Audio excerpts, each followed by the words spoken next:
Nazi propaganda often portrayed Jews as engaged in a conspiracy to provoke war. Here, a stereotyped Jew conspires behind the scenes to control the Allied powers, American and Soviet flags. The caption reads, "Behind the enemy powers, the Jew." This comes to us from the U.S. Holocaust Memorial Museum. Okay, this piece of propaganda depicts a Jewish businessman engrossed in a conspiracy with the United States, Great Britain, and Soviet Union to incite war against Germany. The businessman is adorned with the Star of David, which is the symbol of the Jewish people, which is used to connect the Jewish identity with the grotesque, over-exaggerated, and dehumanized caricature of a Jewish man. The well-oiled Nazi propaganda machine used this technique of attaching dehumanizing characteristics to the average Jew repeatedly. The purpose of this was to paint Jews as something less than human, or as an other, which would justify the inhumane treatment of them, of the inhumane treatment of Jews.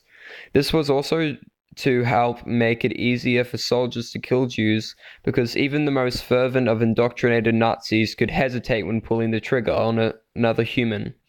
In fact, only 2% of soldiers could actually pull the trigger if they saw the person they were to kill on the battlefield. By portraying Jews as monsters, or as Hitler put it, a racial tuberculosis on the German lung, it removed the aspect of a person, making it easier to murder them. The Nazi propagandists portrayed Jews as an alien race that fed off the host nation, poisoned its culture, seized its wealth, and enslaved its workers and farmers. Pre-war aggression of Jews by Nazis was used to desensitize people to the violent and inhumane actions against Jews. Jewish businesses had warnings on them, warning people against buying from a Jewish-owned business. When the Nazis came to power, the lives of the German Jews changed drastically. On April 1st, 1933, a nationwide boycott of Jewish businesses was carried out.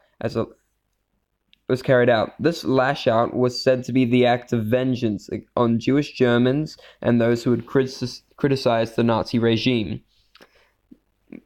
Businesses were graffitied with signs saying, "Support German businesses, do not buy from Jews," and "Germans beware, do not buy from Jews." The Star of David was also graffitied by stormtroopers who bullied shopkeepers. Luckily, this attempted boycott was not very successful, as many Germans still relied on the services of Jewish stores, which is why the boycott only lasted a day. But even if it wasn't as successful, it set a dangerous precedent that Nazis would continue to beat down on the Jewish people, each time harder and harder than the last. You can see this from the race laws, the right citizenship law, and the law for protection of German blood and honor. This was the first time that Germans had been given free rein to persecute Jews, and it was, as I said, an extremely dangerous precedent.